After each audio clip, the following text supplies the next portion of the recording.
Today on Live Daily News, Whiskey River Saloon has closed just as one of the men involved in the fight where a US Marine was killed is sentenced.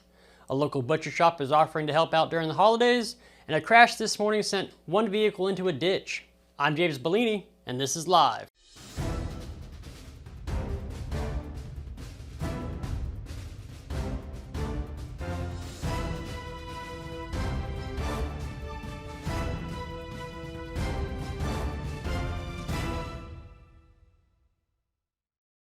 We'll get to the news in a minute, but first, looking for a place with more action than Thanksgiving in an election year? Well, the ArcLight Bar and Grill is the place for you. Watch all the football you can handle on the largest video wall in West Texas with 20 other flat screen TVs to keep up with your favorite team. Also, you can catch these hands at the ArcLight as the highly anticipated match between Jake Paul and Mike Tyson is happening this Friday. Then on Saturday, UFC 309 is taking place. So watch all the fights and some football at the ArcLight Bar and Grill inside the Clarion Hotel located at 441 Rio Concho Drive in downtown San Angelo. Starting things off, the popular bar, Whiskey River Saloon, has closed their doors suddenly, and it has been confirmed by Whiskey River staff. One of the bartenders said, "I really hope the Whiskey family can stay in touch." Whiskey River is closing their doors following a series of violent events as a woman was arrested after a fight broke out in August. And back in October 2022, US Marine Bryce Rudisell was killed after being stabbed by Ray Vera, who is currently serving life in prison for the attack. And that brings us to 47-year-old Julian Suarez, who has been in court where he pled guilty to 2 counts of aggravated assault with a deadly weapon. Suarez asked the jury to determine his sentencing, and he was given 5 years for one count and 12 years for the other count. Those sentences will run concurrently.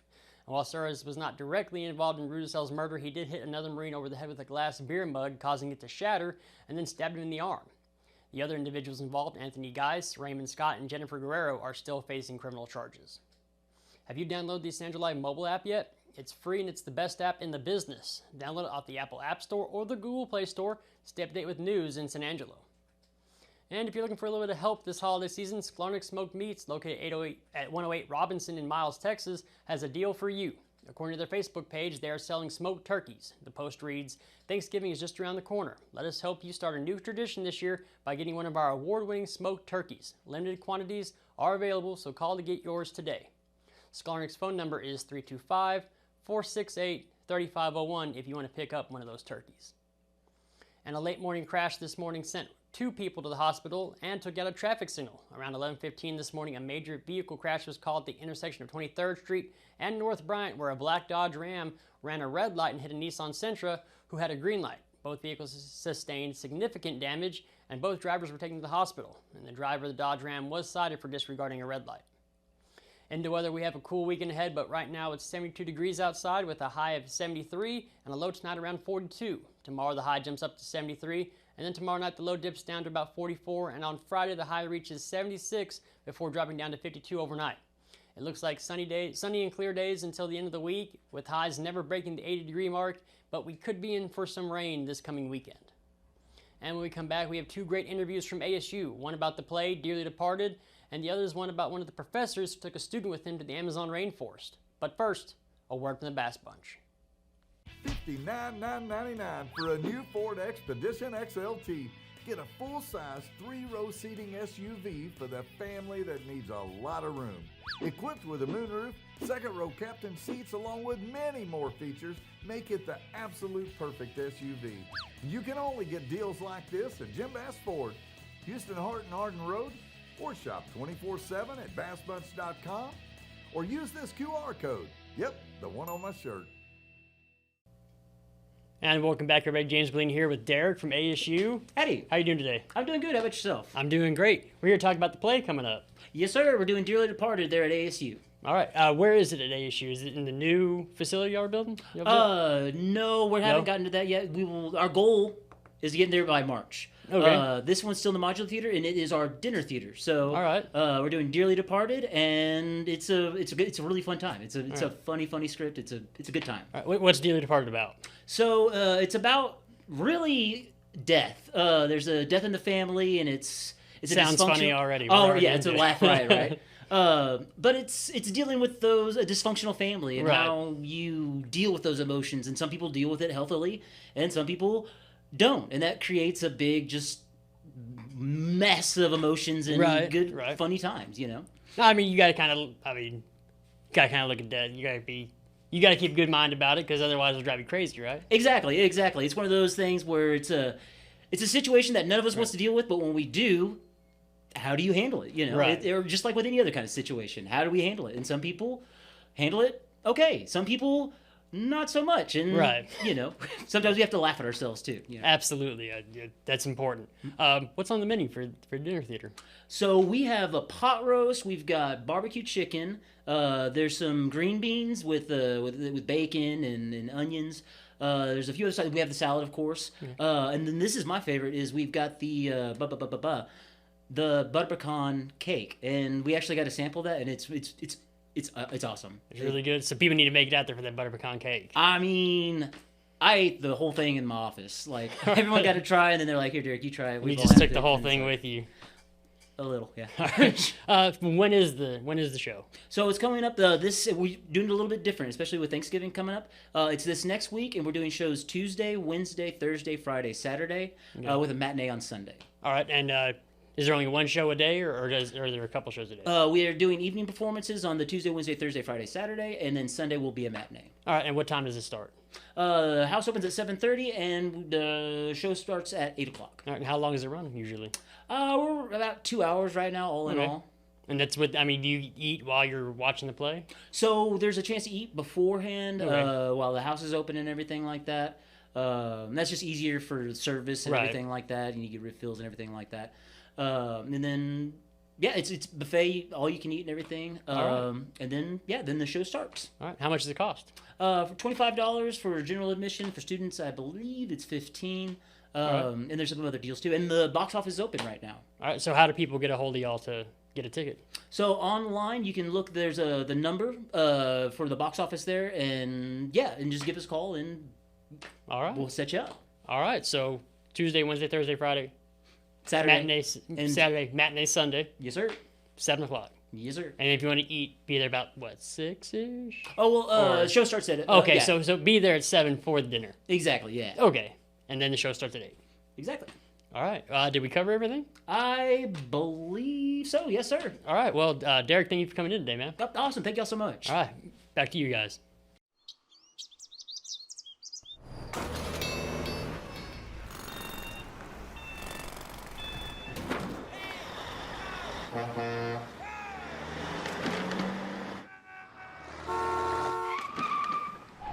It's hard to believe how reckless some people can be and how hard they fight against real victims. You need a partner who consistently beats the giants and who will never, ever flinch. And welcome back, everybody. I'm James Bellini. I'm here with Dr. Edson Abreu. He's the professor of biology at Angelo State University. That's right. How are we doing today? I'm doing well. How about yourself? I'm doing great. You just did something pretty cool. Yeah, I mean, it's not your first time you've been there, but you went to the Amazon Yeah, that's over the correct. summer, and you document mammals. Yeah. So I study mammals. That's part of our for my research. And over this summer, I had the opportunity to do a field expedition at the Amazon in Brazil, and I also had the chance to bring a student from ASU with me to this opportunity to do this field work. All right, and what part of the Amazon were you in? So we were in kind of like central Amazon in Brazil. So Amazon has a very large river, which is the Amazonas River, and that river kind of splits up the Amazon in the north and the southern part. Okay. So we were in the southern part of the Amazon, right in the center, and specifically we were at the Purus River. That is the name of the river that we were working on. All right, man, it just seems like you didn't just go to the Amazon. You went to the actual, you went in there. Yeah. For you to have an idea, so the largest city in the Brazilian Amazon, it's Manaus, which is the capital of the Amazonas state. That city is actually a very large city, has a couple million population. And so we flew to that city when we went there. And then from Manaus, we took a boat and we traveled in this boat for over a day to get to the area that we are going to be sampling and working with the mammals. And so, oh my bad, I'm sorry. no, you're good. So yeah, it really we went really further into the Amazon. All right, what kind of mammals are you? Are you just all kinds of mammals, or? So my research is focused more on small mammals, Okay. like rodents, like squirrels, mice, rats. or even other groups of small mammals like marsupials. We have opossums here in the US, and we also work with bats, which are small mammals, but they're different because they're flying mammals, but it's still small mammals. So basically that, yeah, we're working with rodents, marsupials, and bats. It seems kind of like a dangerous place for a rat or a mouse to be in the Amazon with all the prey around or predators around. That's correct. That's a lot of large predators there, but they also have a lot of spaces for them or places for them to hide. And so there's a lot of micro habitats for them. So it's dangerous, but also the Amazon provides a lot of resources for those animals. So I think it pays out. Well, I imagine, I mean, if you just think about a mouse, like it's not going to stay where it's not safe, right? I mean, it would eventually, like the mice would eventually go somewhere where it's more safe if they weren't, confident in staying where they're at. Yeah, that makes sense. Yeah. Right. And this wasn't the first time you've been to the Amazon. No, actually not. So during part of my graduate program, so I did a master's and a PhD at the University of São Paulo in Brazil, and during both my master's and my PhD, I did several field expeditions to the Amazon. I think the first time that I went to the Amazon was actually in 2010, and ever since I have been at the Amazon for safely over 10 times. Even in this place that we went this year, I've been there for the first time in 2017 when I was doing my PhD. So part of my PhD was done was actually from a research that I did at this area in the Amazon in 2017. Yeah, so several times, I would say. You're on a first name basis with the people down there. Sorry, what? You're on a first name basis with the people down there. That's correct. Pretty much. Yeah. Now, you said you took a student with you. Yes. So this time that I went to the Amazon, there was a part of a very large project, actually. So this project is run by my former supervisor in Brazil from University of São Paulo, and he put together a large team of researchers and the students to conduct this field expedition, and we were 14 in total. And yes, I did the opportunity to bring a student from ASU to work with us in the field. Right, and is that, I mean, I guess looking into the future, is this something that students can maybe try out for? This is definitely something that is going to happen again in the future. So part of my research program is actually going to the field, collecting specimens of mammals to understand aspects of their biology, diversity, evolution. And so this is something that I will continue doing here at the ASU.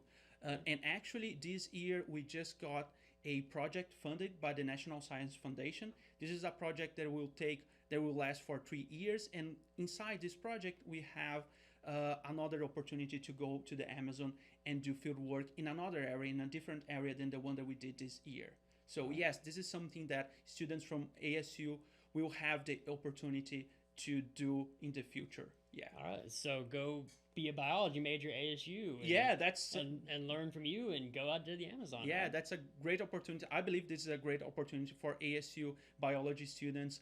It's not every day that a student can actually have the experience to go to a tropical forest, and not any tropical forest. Like we all know that the Amazon, it's the largest tropical forest in the planet, likely the most diverse tropical forest in the planet, and although we can learn about Amazon from textbooks and from our professors in class, it's way different when we actually go there and experience the Amazon. Right. I have a really great feedback from the student that went with me, that he said something like that. Professor Edson told me that there was going to be warm, that it was going to be humid, that we're going to face lots of mosquitoes, and that I was going to see lots of diversity, but I had no idea how much hot, humid, how much diverse that place is. It's actually only when you get there and you see that vastness of the forest, you see that great diversity. Everything is so diverse. So you look around and you see several species of plants. You heard lots of birds singing, and you actually smell the forest, because it's a lot of organic matter getting in the composition and things like that. And so Amazon is actually a whole experience that you feel that. Right. So yes, going there, it's completely different than just learning from textbooks or watching documentaries. Right. Yeah. I was going to say, we've seen, I think everybody knows about the Amazon. Yeah, they've right. all seen pictures and videos, but you Yeah. said, just the vastness of the jungle and all Yeah. the sounds that you hear all the time. Yeah. That it's is it a little overwhelming at first? It is overwhelming. Yeah, I think that's a good word for that. Once you actually step inside the forest and you feel all the heat, the humidity. Like there's days that the humidity in the air it's over 90% and it's still not raining. It's just the air is so humid. Right. And so yeah, and that's completely overwhelming because of the feeling, and also the Amazon it's so noisy because of so many animals that are there, and not just like mammals or birds, but invertebrates, insects. They're all singing sometimes at the same time. Right. And so it's overwhelming also on that aspect. Right. Yeah. No, not for me. I'm gonna stay in the AC here. Well, yeah, that's definitely a different experience. Yeah. All right. Well, and then I guess just kind of finish up here. Just kind of maybe students on the fence about biology, kind of give them a pep talk to get into it. Right. Can you say that again? Kind of give if a student's kind of on the fence about maybe getting into biology. Yeah. Maybe give them a pep talk on getting involved. Yeah. So biology is a very great course. I am my biology major. I did my biology degree, and then I went to a graduate school, and I'm really fascinated about biology. But biology it's a very broad area. So if you join biology, you can go to different fields of research. You can do different things. And specifically talking about working with biodiversity, this is something that we have a really great program here at ASU. We have many different professors that work with biodiversity and work either on the field or working with specimens in our collections. We have great collections of animals at ASU. And so, yeah, if you are interested in any aspect of learning about biology, biodiversity, ASU is definitely a great place for that. All right, and be taught by Dr. Abreu here, right? And yeah, and many That's other a huge colleagues. plus. I mean, I'm sure all your students are. I mean, if you're taking them to the Amazon, they got to be totally hyped about being there. Yeah, I think they really got super excited about that. Yeah. All right. Well, did we have anything else you wanted to cover? No, I think that's it. Yeah. All right. Well, this has been Dr. Edson Abreu from ASU. We appreciate you coming in today. Of course. Thank you for having me here today. Absolutely. Back to you guys. When it comes to unique pieces you can't find anywhere else, KOS Diamonds and Coins is your one-stop shop. With over 24 years in the diamond and coin industry, KOS Diamonds and Coins is West Texas's choice for diamonds, jewelry, coins, silver, and gold. Owner Bill Cano stands by his work and offers free consultations, including estate jewelry. Don't just trust anyone with your valuables. Come see the staff at Cano's at 1016 West Beauregard. Thanks for in watching the Live Sonata. Daily News Show, the only locally owned news show in the Concho Valley. Go like us on Facebook, X, and other social media platforms, and download the Sandra Live mobile app to stay up to date with news from in and around the Concho Valley. Thanks again, and we'll see you back here tomorrow.